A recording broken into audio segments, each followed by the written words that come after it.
Howdy, howdy. Ooh, hello. And welcome to... Yes, hello. And welcome to... Hi. Yes, hello. And welcome to... But It Was Aliens!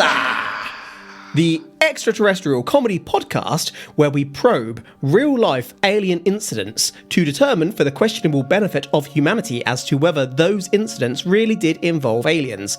My name is Kev, and I'm hosting this week's episode, and alongside me, with no idea what is coming up today, is Granville Moonwalker. You may have realised that we've switched today. Usually we take it in turns, but we've got a few things going on in life, and so for the next few meeks? Meek, meek. What's really worrying there is that my partner calls farts meeps. For the next few meeps, we might be switching up and going out of order a little bit, but onwards we march. Meep, meep. Meek, meek. Today, we start with an image. Granville, I'm showing you a simple image, a not at all suspicious image of the radar and building at Camp Hero State Park in Montauk, New York. This is a yes or no question. Granville, have you heard of a little TV series called Stranger Things? Even Rocky had a Montauk. Montage, but Yes or no question, darn it! I've heard of it, yes. I have not watched it all. Okay. What if I told you that the television show Stranger Things is real? What part of it? You haven't watched it all, Yeah. so why are you... You don't need to have watched it all because I'm going to walk you through the real story. Okay. The Upside Down. So Stranger Things was actually originally called Montauk. That building has a face. Montauk. I have another question for you. Do you trust the government? No. You're going to be so in today then. But you're also asking if I trust you, and you're an honest John, so... Honest, but not honourable and trustworthy? Different things. True. Apologies. Piss off TED recommendations. Is that the Mibs? The Mibs dropping a meep. Today, we are going to uncover so much allegedly true dirt on shady government shenanigans. And when I say that, I am talking conspiracies. I am talking mind control. I am talking teleportation. I'm even talking time travel. Governmental, experimental shit. It's difficult to pick quite where to begin, and you're going to need to strap in today. There had been rumours of psychological warfare on East Long Island, New York, as far back as the 1980s. Rumours of experiments. But the origins of the Montauk Project actually date back to 1943. You may be aware that radar invisibility was being researched aboard the USS Eldridge, and that the ship completely disappeared from the Philadelphia Naval Yard for a moment. We cover this on our 19th Patreon episode, which hasn't released yet, if you're listening when this episode releases, but it's due around October 2022. The researchers from that experiment ceased due to the horrific outcome of that experiment, aka because money ran out. But it turns out that after World War II was won and lost, the US government actually continued their research in the late 1940s. America had found power, and you just know that they couldn't leave it alone. Money was tight during the war, but I'm sure you've heard what America discovered in France during the Second World War. A train full of Nazi gold. $10 billion worth of Nazi gold. Science was back! Baby! All the soldiers involved in finding that gold were killed, and nobody but those in top positions would know. I'll just add that we do have numerous sources here, including an engineer, but we'll get into the witnesses later as I'm trying to get this into a sensible order, which is not easy because a lot is going to happen today. Damn. So you were talking about the 80s and psychological warfare, mind control, all of that kind of stuff. Yeah, which we know took place because of things like Project MK Ultra. I was about to say, are we going into MK Ultra in this? Not exactly. Kind of similar. Okay. So they found all that gold and they were like, science is back, baby! Yeah, you know if they're finding gold, they are not returning that to its rightful place. They are investing that in methods of destruction. If our government today found/inherited a shit ton of money, where are they putting it? So they found all the gold, but then who did they sell the gold to get the money to fund? Or did they just be like, Their citizens. here's a gold bullion. Science. And magically science happens. Yep. They input a gold bullion every time they want more science. I suppose it goes in their own economy. They make money from their own people and then stick that money straight into their nefarious means. But they could also trade with other countries. Here's some gold. The price goes up every year. Bullion. Science. Ding. Should make a t-shirt. Bullion equals science. I keep telling you, if you can design it, I can make it. You just need to get drawing, son.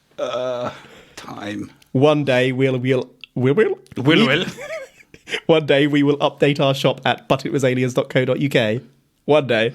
We need it on the Twitter t-shirt. Why haven't we done that? that's like the easiest thing. I can literally just write on the Twitter in a Twitter font on a t-shirt. Do it. The continuation of electromagnetic experiments originally took place at Brookhaven National Laboratory, but it was quickly realised that a large external radar was required, and to install one on site would compromise security. A disused Air Force site nearby at Camp Hero, Montauk, with a radar installation was therefore identified to expand the site. Equipment was moved to the Montauk site during the 1960s. Experiments begun proper in the early 1970s. Science! Long Island resident Christopher Garetano would share in 2015 that when active, that radar would rotate every 12 seconds, and as it did, animals would go bonkers and people would get headaches. Locals back this up and add that their television and radio signals were interfered with. Beneath the radar, there was said to be a series of laboratories connected by tunnels over about 12 levels, and Garetano would eventually employ a geophysicist to look at the area. This geophysicist did indeed find evidence of large structures, including metal in their structure, not recorded on maps or military documentation of the area. Garetano would take all his findings and eventually make a documentary called Montauk Chronicles, where you can learn the specifics of these findings. Garetano doesn't believe the other dimension alien stuff, which we'll get to, but Garetano does believe that experiments took place at Montauk, likely involving children. I just want to drop in a tiny bit of evidence now, because parts of this case are freaking wild. So I'm hitting you with the truth first, showing you that we do have evidence, because you're going to think, what the shit, shortly. I can totally understand the radar rotating and causing animals to go bonkers and people getting headaches. Because I suppose that could just be with the frequency. It's tuned to not a volume, but a pitch that the animals could hear. Same way with a dog whistle. They can hear that, we can't. But maybe this was a bit different so that we could hear it and people would get headaches if they were too close. That makes sense to me. Or maybe people tuned into a certain psychological or psychic level. So not everyone's sensitive to certain frequencies of brainwaves. I mean, brainwaves ultimately are electronic current, aren't they? So They are indeed. it's entirely feasible that some people may be more sensitive than others to certain... Yeah, same way different animals are.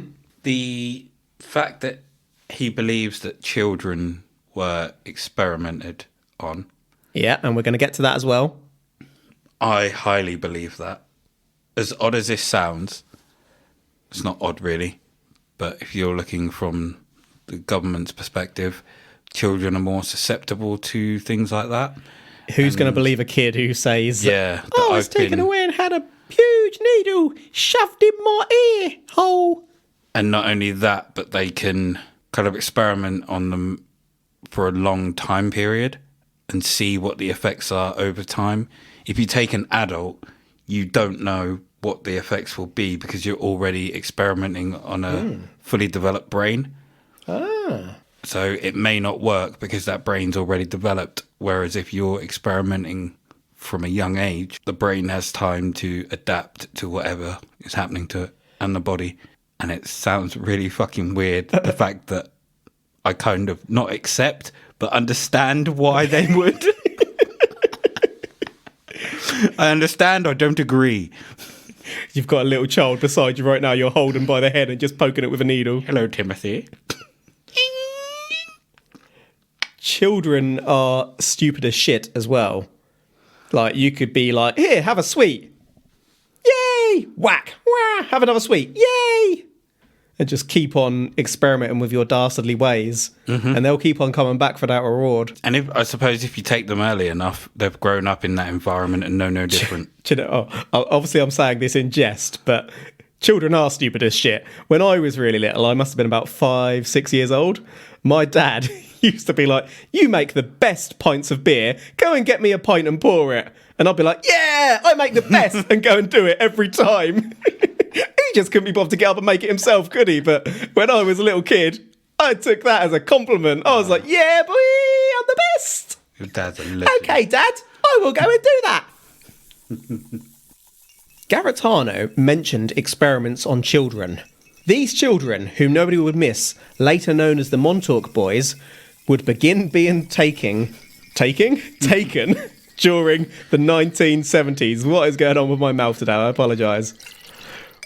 We are talking homeless kids or children from troubled backgrounds, the types people might not look too hard for back then. But the government got brazen, and every now and then a slightly less troubled kid would vanish. A kid would cycle up to a group of kids and tell them about something cool. The kids would follow the kid, and at the destination, they'd be greeted by agents and boom, kid gone. But why? These children were taken below ground where they were physically, sexually, and psychologically tormented, and eventually they were programmed via something similar to radio waves, like powerful frequencies. The Montauk Boys could be controlled for covert warfare. Basically, the government were utilising electromagnetic radiation to implant thoughts directly into people's minds. Children as young as 4 years of age were most impressionable, as you kind of alluded to earlier, Mr. Moonwalker. Those that left the Montauk project were so screwed up that they couldn't remember Montauk or their earlier lives at times. Some footage has been gathered which shows some unusual rooms underground, including a room with what I can only really describe as LSD-induced multicoloured walls. There's a 1 hour and 22-minute documentary on history called The Dark Files, freely available on YouTube, with a weird and choppy bit added onto the end, which covers this, and they query why else you'd have walls like this but for psychological experimentation. If you think all this sounds crazy, just remember, we already know that the CIA implemented a similar project, MK Ultra, for 20 years from 1953. And apologies, that was a little bit grim. Yeah. So they were being controlled and they had, like, commands and stuff in blah, blah, blah, blah. They had instructions implanted into their brains. Was that instructions or... Yeah, basically. Were they being inceptioned? I think so, yeah. Or... I'm not entirely sure whether they were implanting thoughts to act on later, whether they were using like electromagnetic frequencies to send thoughts in the moment, or whether they were like sleeper agents where they could be activated. If that makes sense? Yeah. Because I suppose if you inception them so that a word would trigger them, or they could change the frequency of the sound wave, and each sound wave has a different command to it. Yeah. It gets them to act a different way. That's fucking messed up. Yeah. Awful. Imagine what you could do with an army of psychotic children. That'd be scary as fuck. I mean, you'd be able to kick the shit out of them, but they wouldn't feel it. One you would, but if you think about it, the odds, say in a school, for example, you've got several hundred children and less than 100 teachers. You have like one teacher for 30 children plus. Yep. If all those kids are coming at you at once, how many can you get through before the tides are turning and you're taking a beating? This is going to sound grim. I'm going to pick one kid up and use them as a bat. I feel like we need to get away from this topic quickly. It's life or death. If it's life or death, Grandpa would smash a child with a child. To be fair, I could run. It's not as if they'd catch me. Well, they might not have at some point, but have you seen the size of you lately? Yeah, but you telling me that I can sprint 100 metres quicker than a kid? I think you could have. Seconds. I think carrying all that muscle around, you're going to puff out in about 10 seconds. Not with adrenaline carrying me. 12. Kids can run for days. Anyway, let's get away from the child violence. We don't mean it, honestly. Well, I don't. Neither do I. Kids are cool. Experiments with all this torture, the administering of substances and electromagnetic radiation led to some pretty extreme results. Unstable portals were opened in space-time itself. A time tunnel was later developed which stabilised these portals. Through this time tunnel, contact was made with a reptile-like alien civilization whom agreed to the exchange of technology, enabling human researchers to access hyperspace and perfect their experimentation. Teleportation and time travel would become possible. These experiments eventually led to the development of the Montauk Chair. Chair as in person or chair? Literal chair. The chair would use electromagnetism to enhance the psychic powers of whoever sat in the chair, a la Stranger Things sensory immersion and the chair 11 sits on when accessing the Upside Down.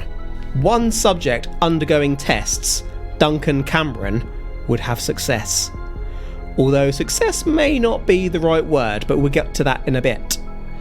In the chair, with a lock of someone's hair or something else to connect Cameron to the target, Cameron became able to experience what the target was experiencing, smell what they smelt, hear what they heard, and see what they saw.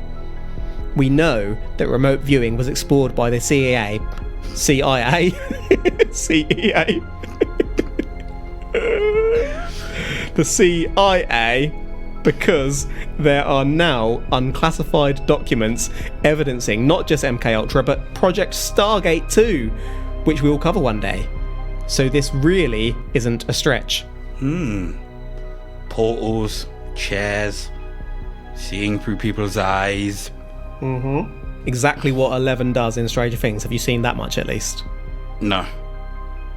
You've just It's like the first spoiled season. it for me. How much have you seen? The first 2 minutes? First episode. Oh no. You've got an awful lot to watch. To be fair, I've watched most of it. Well, no. I'm like 2 episodes or 1 episode away from final episode of season 1.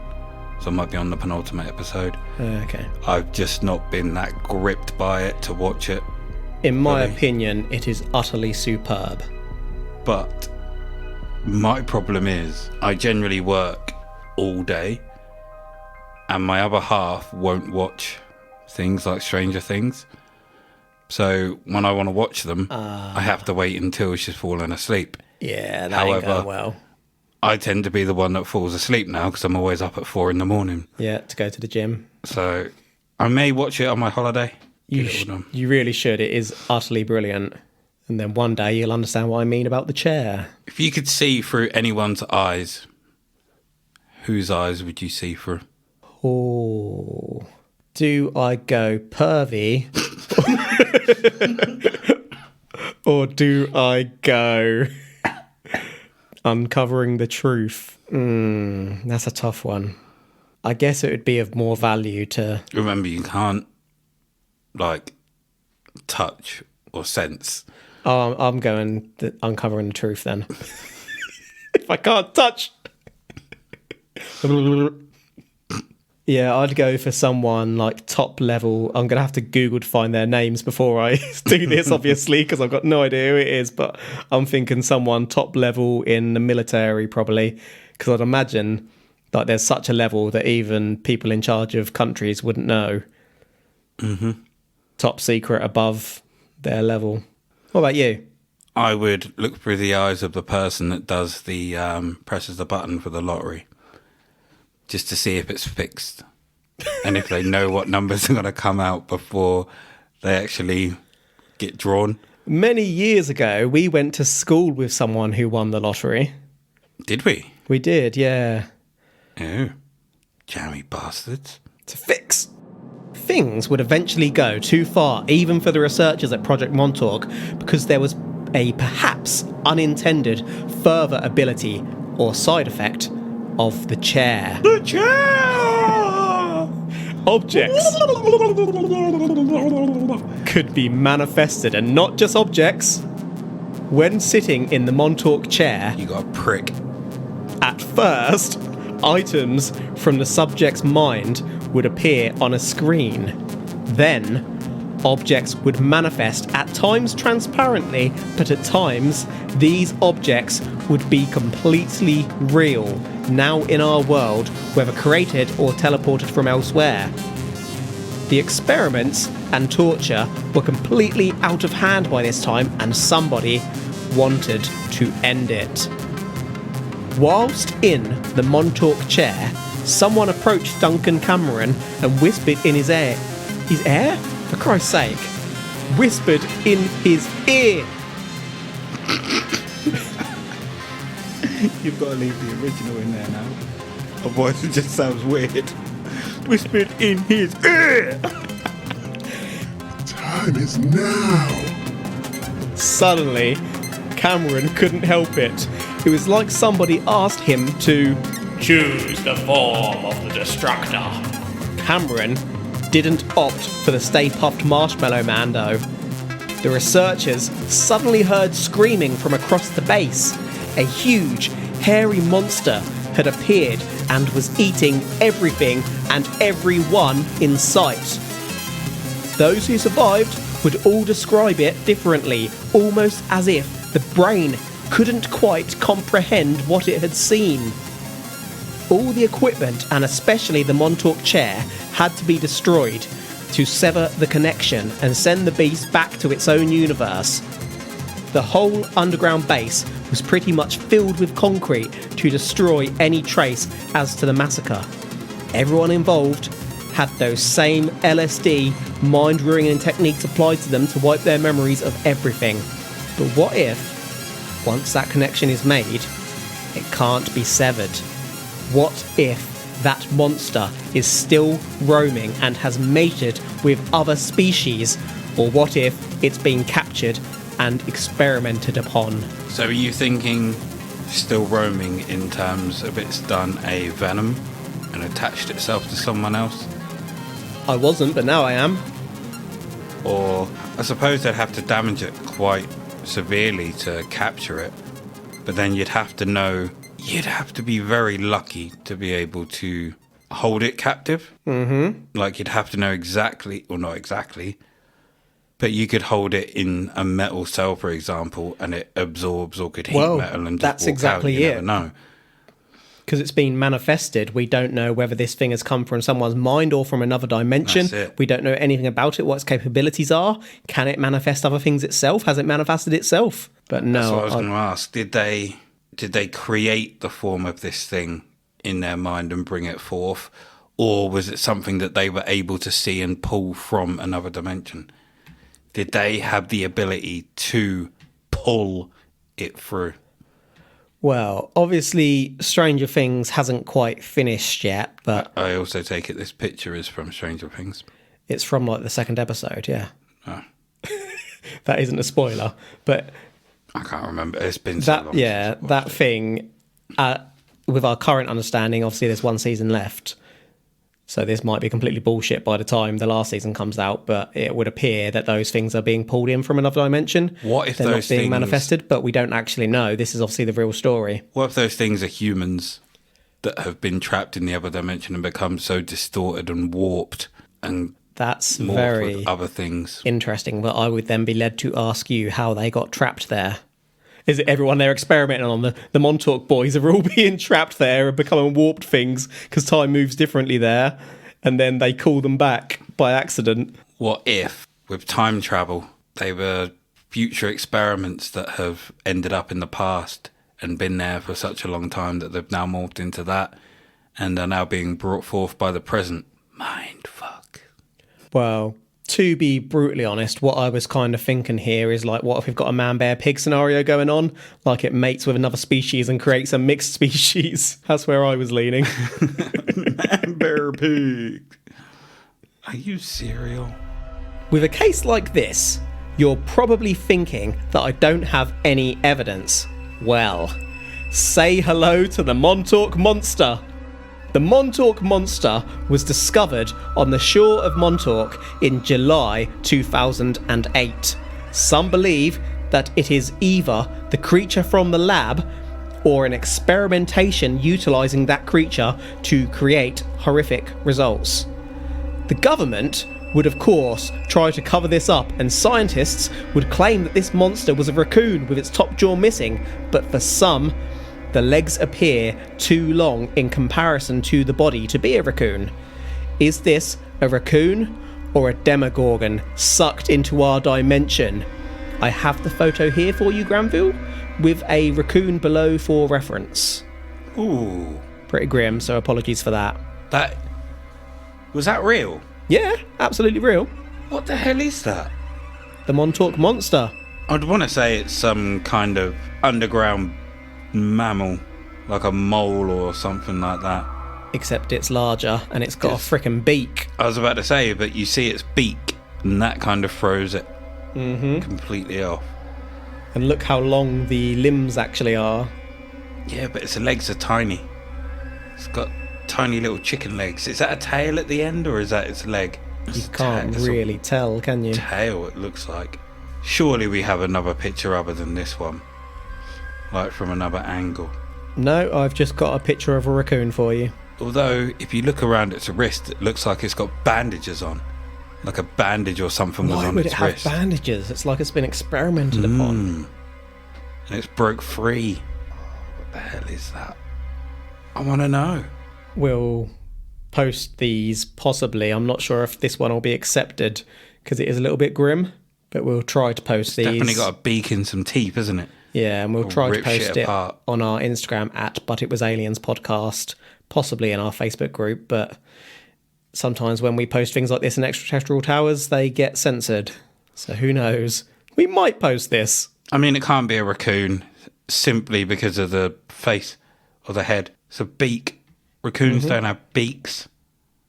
Unless you're Bert Raccoon, who's bent nose. So as I say, I do have a picture of a raccoon here for you, just for comparison. Yeah, that's not a raccoon. Unless they've skinned it and put another head on it. Ooh. So where is that now? I will get on to that. 'Cause surely you'd have that. I mean, I do museum know or what happened to it, but dissected. remind me when we conclude if I don't mention it. I think I mention it. You gotta hope I remember it. Circling back 60 miles from the Montauk base, you can find that Brookhaven National Laboratory where those electromagnetic experiments originally took place. This is actually owned by the US Department of Energy, just as Hawkins' lab is owned by the US Department of Energy in Stranger Things. This place is full of secrets. There is no public access, and it is known that inside, scientists mess around with an interdimensional portal vortex. These are places where magnetic fields connect, opening and closing without warning, thereby connecting two faraway points with huge magnetic fields. We covered this in our Stargate episode. There's also a particle accelerator, or collider, at Brookhaven, just like CERN. The relativistic heavy ion collider has been in operation since 2000, so it could even have replaced Montauk. It is rumoured that underground, researchers explore recovered alien ships and even alien creatures themselves. Is this all connected to Montauk? Is this even where the Montauk Monster came from? I remember in our... I say I remember. I think I remember in our CERN episode, there was a creature that came through and tried to chew on a cable, or did chew on a cable. Yeah, was it a mongoose or something? Yeah. Yeah. Was it this? And that's what it ended up looking like. Yeah. No. Okay. Maybe they're pulling these things from portals, and when they're coming through, it's shedding all their skin. Well, yeah. It's a lovely sound. And they're dead. But for this thing to have turned up, obviously, it's got to have come from somewhere. Who's to say it hasn't been pulled in from the lab nearby? Obviously, it's just Bit of a coincidence. Underground that we've not seen yet. A cryptid. The Montauk Monster. Boom. But yeah, it's a bit of a coincidence that you've got these stories about the place just down the road, and then that thing turns up. What if it was planted? Don't ask me how. I will just say that it is a real creature. Oh. So it's not a Snap. model or anything like that.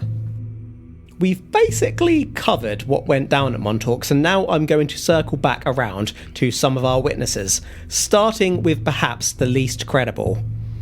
Alfred Bleick popped up in the Philadelphia experiment side probe, which you folks wouldn't have heard if you're listening to this at the time of release, as I said earlier. But it will be dropping soon. I've had 2 rums. What is going on? There. Bleick was the chap who was on the USS Eldridge with his brother, jumped overboard and woke up in 2137, where China and Russia were at war with Europe and America, and aliens were also invading, snatching humans off the streets. Bleick then went forward to 2749, where civilization consisted of huge floating sky cities and the world was run by an artificial intelligence. Bleick was then returned to 2137 to pick up his brother and was sent on to 1983, where he crossed paths with the Montauk Project. Bleick isn't our star witness today, but this is all connected, so it had to be included. And like I say, we'll be getting into a lot more detail about that in the Philadelphia experiment side probe. When Bleick and his brother jumped to the 1983... The 1983? When they jumped to 1983, this was 40 years to the day, so it said, after the Philadelphia Project. It was here, at Montauk's Camp Hero, that Bleick would be tasked with shutting down the Philadelphia experiment, travelling back in time to switch off those generators. This caused the time tunnel between 1943 and 1983 to collapse, but this is also what created the connection between 1943 and 1983 in the first place, making Bleick and his brother drop through time. Time loop, biatch. When Bleick returned to 1943, he was now Al Bleick rather than his original name, Edward Cameron, and was regressed into the mind of a baby, as was his brother. Bleick worked for the Navy and eventually was recruited by the Montauk Project. During his work, Bleick would utilise time tunnels and adapt alien technology, visiting the past, the future, and of course, other planets to capture light and dark energy. Bleick worked on the Montauk Chair with electrical engineer Preston B. Nichols, who we'll get onto momentarily. This sounds like some Quantum Leap type shit. Absolutely. This little bit is all over the place. Are you sure his real name's not Sam? Was it Sam Beckett? I think so, yeah. See, look. An owl. Ow, Bleick. Ow! This hologram psychic. He's jumped all over the place here, hasn't he? Yeah, he's gone from 1943 to 2137, 2749, 2137, 1983, 1943, loop closed but also loop started, 1943 to 2137 to 2749. I want to know how he's managed to find his way around in all these different years. That is a fascinating question. Because even in our lifetime, our town has changed so much that the same routes wouldn't be the same routes. Same buildings aren't always in the same place. They don't even exist anymore. Mm-hmm.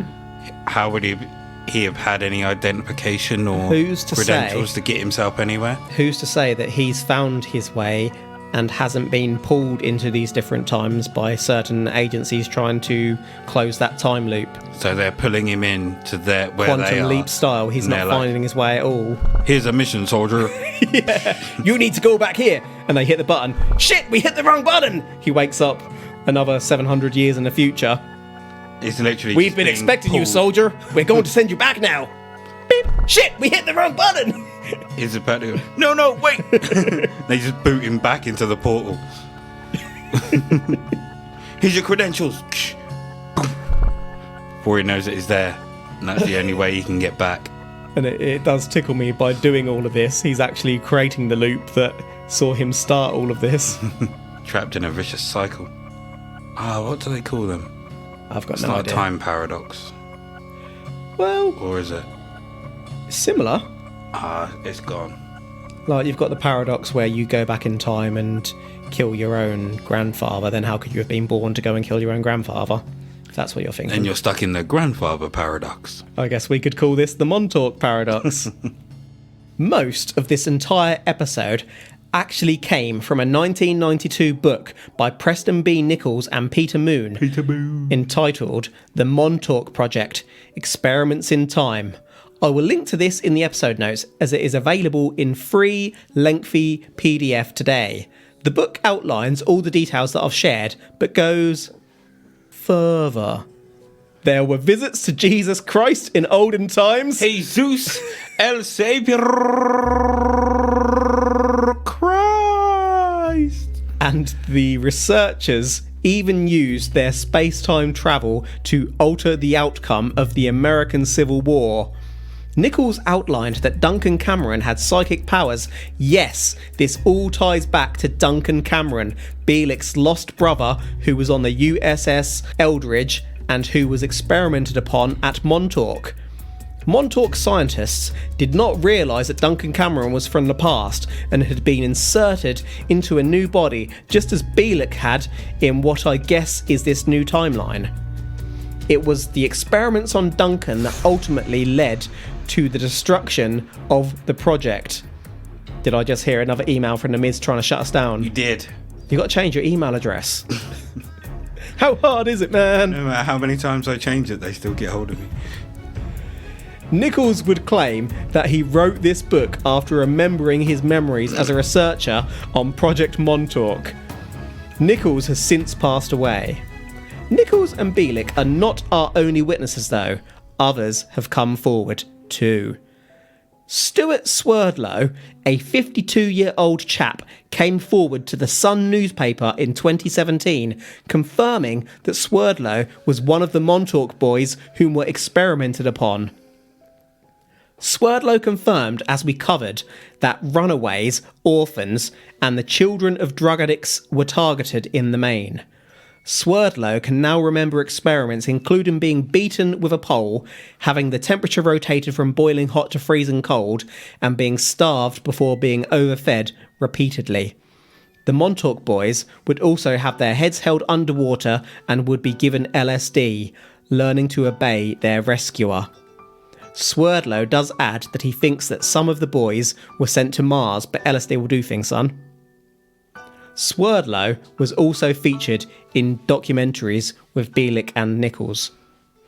I need to take everything that he has said, not only with a pinch of salt, but with a whole lashing. Just take the lid off the salt and pour it over whatever you're eating.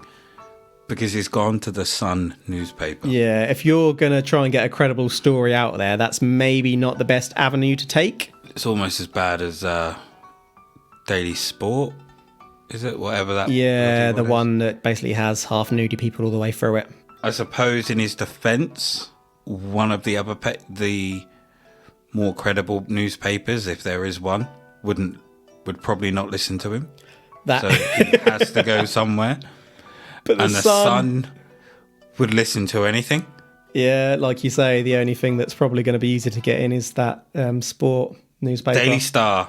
That's it. Oh, yeah, to be honest, yeah, I quite often use them as a source to find stories before digging further. They print some shit. One day they'll probably print an article about us in there and we'll be like, that's an awesome paper! But I suppose part of the problem with newspapers is that whilst they're there to share the news, they're also there to entertain and to get people to buy them. So what can you do? Titties. So they went back and visited Jesus. Jesus. Yeah, this book is quite large and I did read quite a bit of it. I didn't read every single page, but... Do you reckon... this would have been about 12 episodes if I covered everything in that. That shit is mad. Do you reckon they went back and told him what would happen? Therefore, he said to people, don't worry, my child, I will rise again. He was like, just telling them the future. They created the Jesus paradox. Or the Jesus loop, I suppose.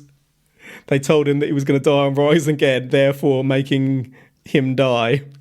And rise again. Maybe he wouldn't have risen at all had he not known that he was going to.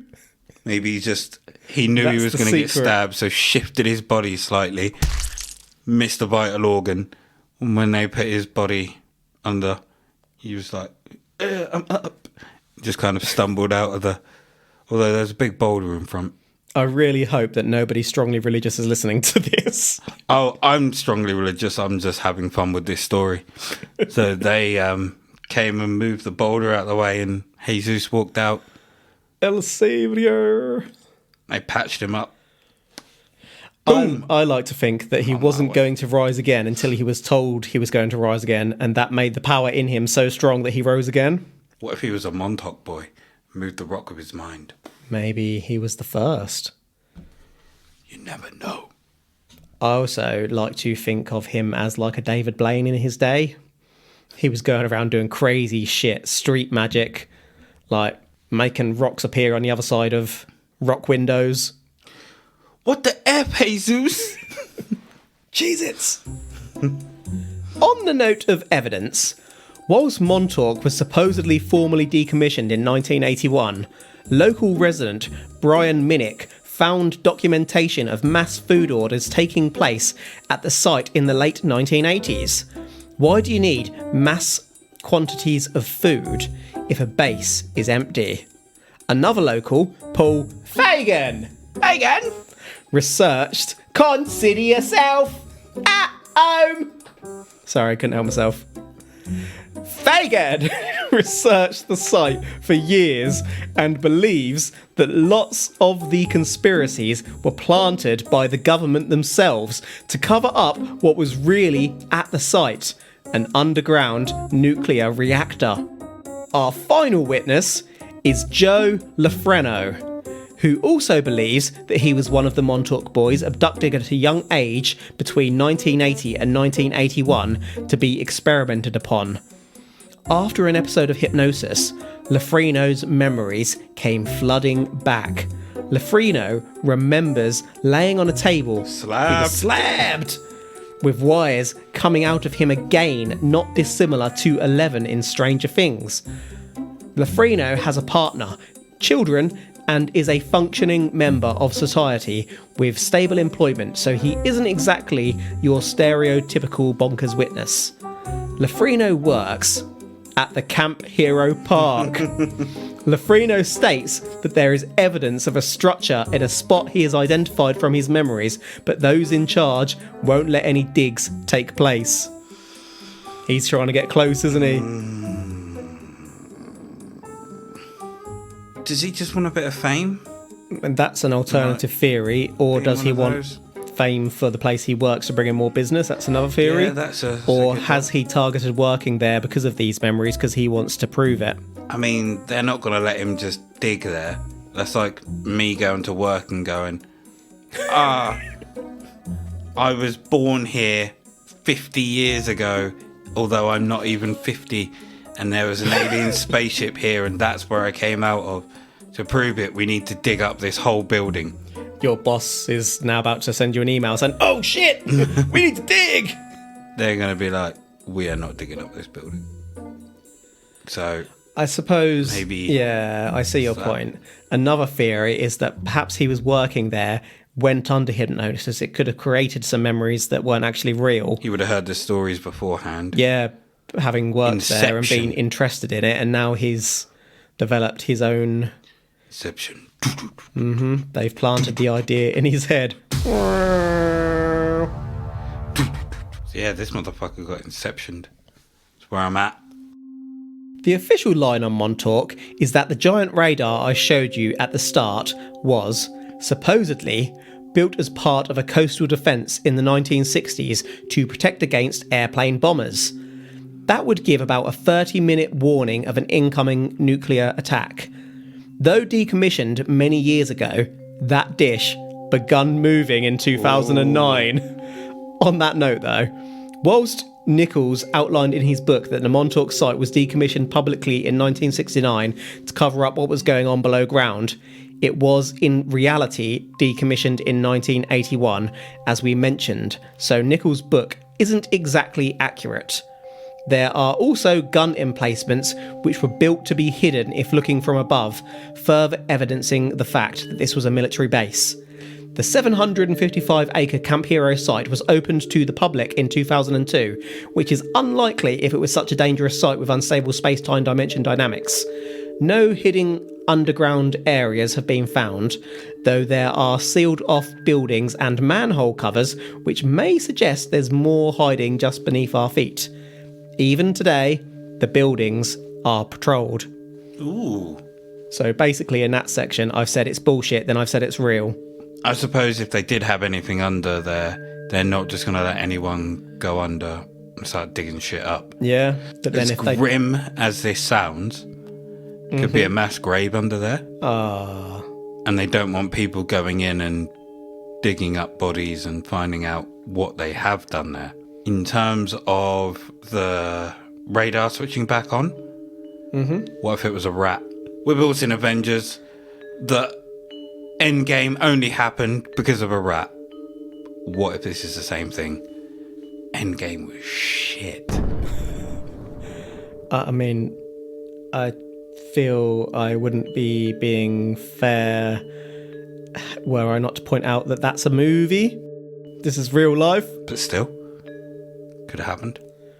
All right, could have been a rat, could have been a rat king. Endgame's still shit, you boy. Suppose another more sceptical theory could be that there are tunnels and whatnot down there. They're all decommissioned, but because they've been down there for so long without attention, they may not be able to ascertain how stable they are. Therefore, it wouldn't be safe to let the public in. Still could be nuclear waste under there. Could be if there was a nuclear like reactor. So you can't just let people wander in there. Yeah, yeah. What if those people are the enemy? Who knows what secrets are below? Deep, deep underground. So we're kind of there, really. What do you think? Can you remember it all? Fucking lot. Yeah, this one's kind of a bit all over the place. So, reiterating today's case, we've discovered the allegedly true story behind Stranger Things. After the 1943 Philadelphia experiment, where the US tried to make the USS Eldridge invisible to radar but made the ship temporarily disappear out of space and time instead, research continued using Nazi gold. Gold! Bullion. Science. I love gold! Gotcha, keeper. After the war, electromagnetic experiments continued at Brookhaven National Laboratory, but it quickly became apparent that a bigger radar was required. The Montauk project, as it would be known, was moved in part to Camp Hero.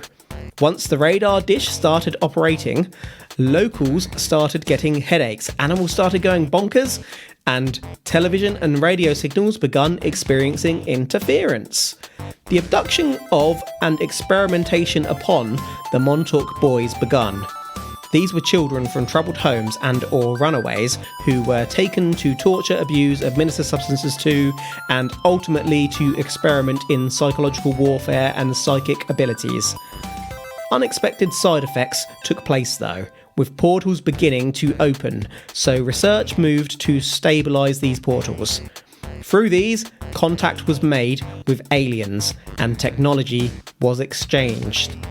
The Montauk Chair was created with this technology, whereby users with certain abilities were able to experience what other people experienced, and subjects even begun manifesting objects. Things had gotten too dangerous by this point though, and during an experiment in the Montauk Chair, someone whispered in test subject Duncan Cameron's ear, The time is now. a monster manifested and begun eating people and equipment. Researchers had to destroy all the equipment to break the psychic link and remove the monster. Years later, in 2008, a monster would wash up on the shore in the area. But this was probably actually a decomposing raccoon, not a psychic warrior from the Upside Down. We circled back to discover that just as in Stranger Things, the Brookhaven National Laboratory is owned by the US Department of Energy and that crazy experiments took place there. We circled back even more to cover witnesses including Alfred Bleick, who jumped overboard during the Philadelphia experiment and woke up with his brother in 2137, where shit was crazy.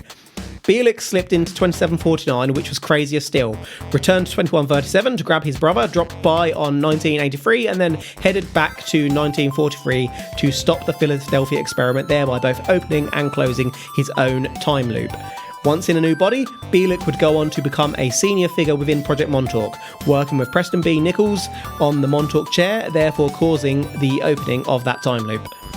All of this came out in 1992 as outlined in a book by Preston B. Nichols, which further elaborated on other details like Project Montauk visiting Jesus and impacting battles during the American Civil War. I will add that LSD can make people hallucinate and cause flashbacks long term, so while some of these claims are crazy, are they all?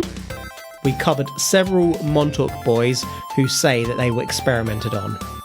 Sadly, it does look as though the Camp Hero site was built as part of coastal protections rather than a secret lab, and it is now open to the public to visit.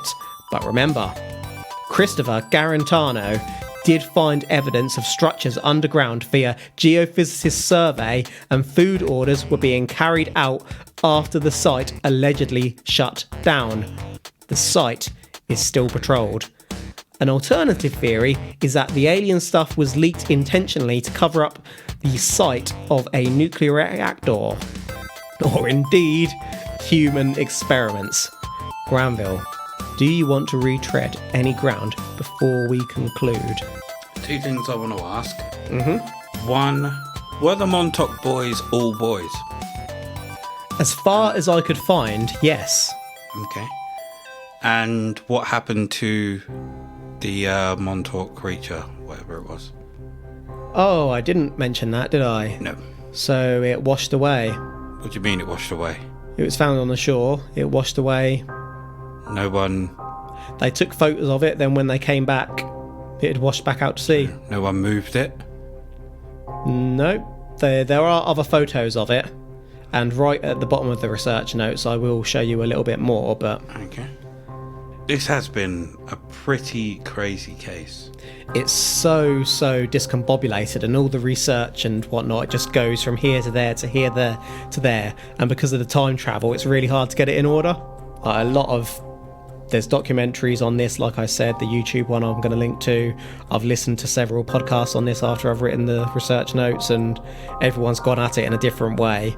As odd as this sounds, I think they've come up with a science fiction book or theory using real life to try and blend the real with the imaginary. And what's happened is this book finished? Yeah. Okay. I think they done an us. Let's try and fool the world. Whoa, whoa, whoa.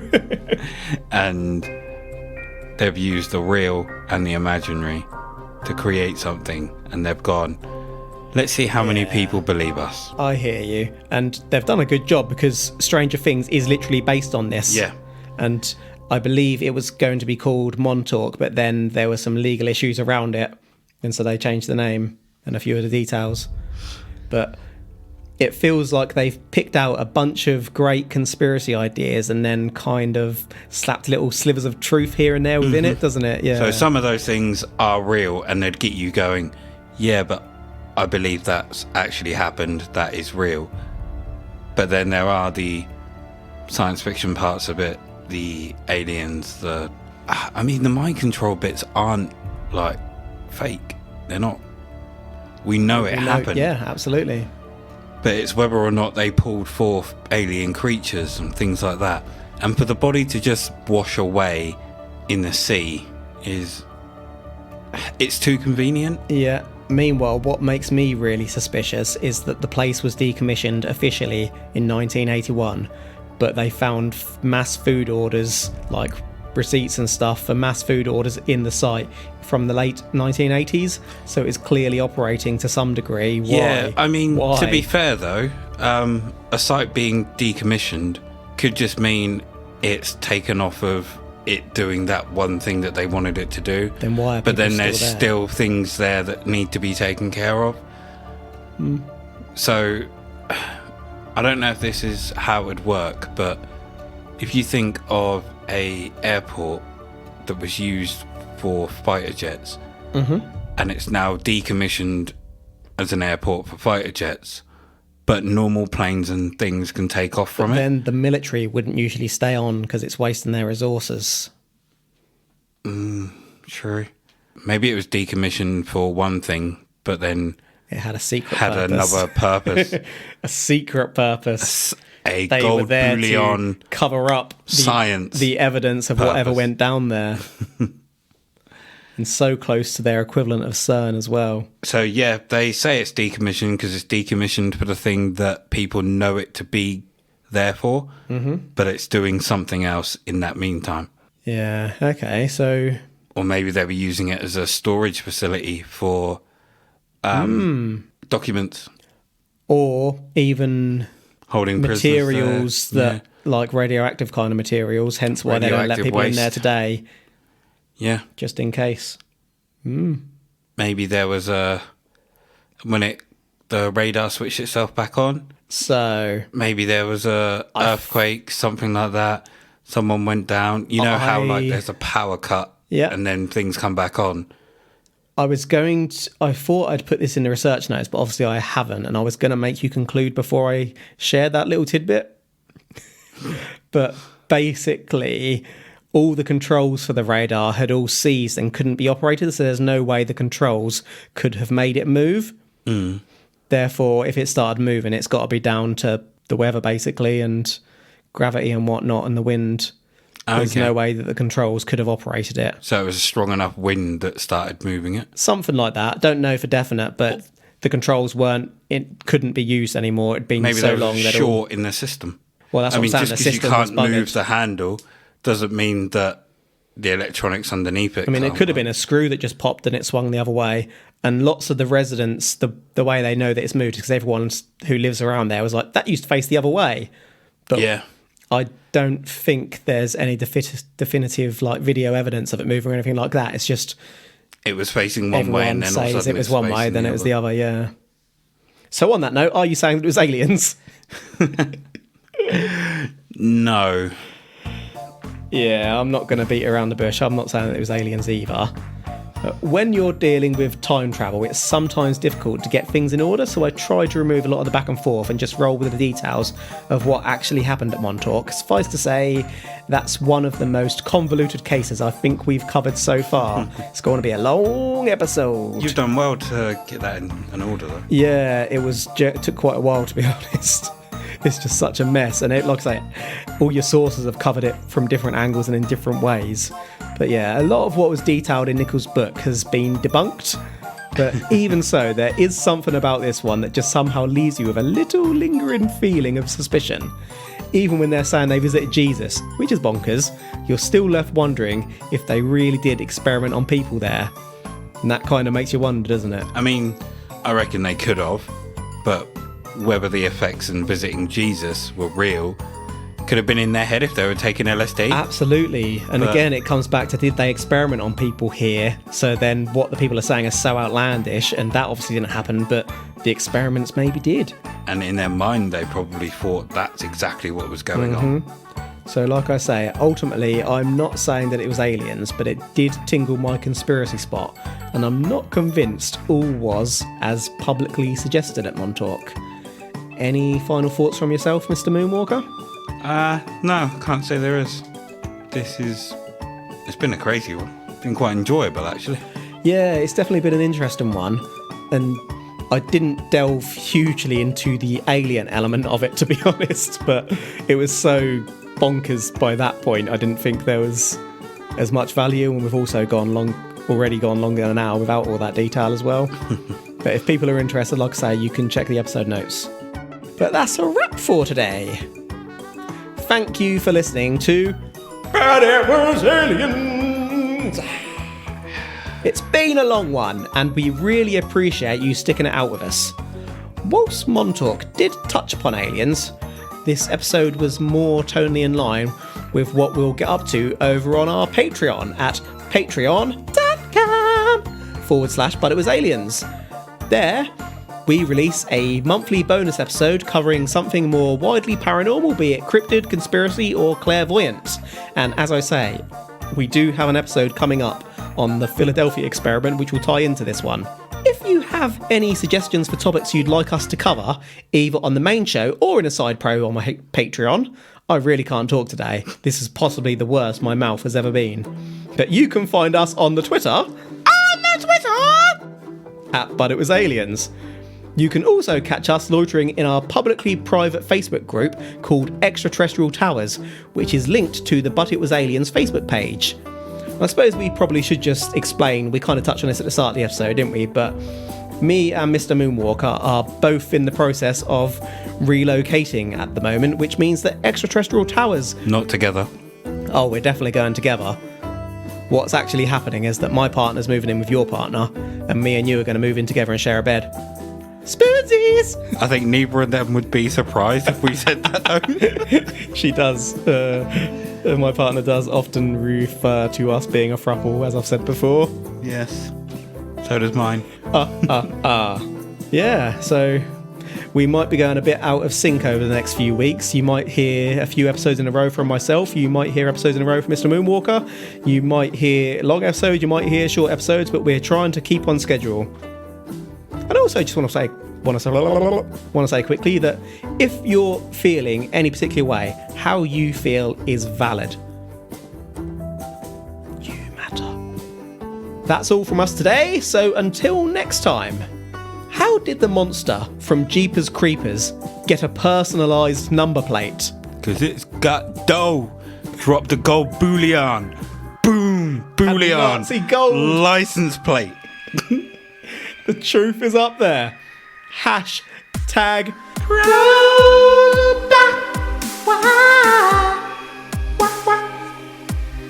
and like I said, it's just a little image there at the bottom for you with a raccoon and the skull, so you can see it probably is a raccoon. It's just because the lip is rotten away. Ah, that's mad. And obviously you never... Yeah, once you never see them think side by that- side like that. Ah, damn raccoon.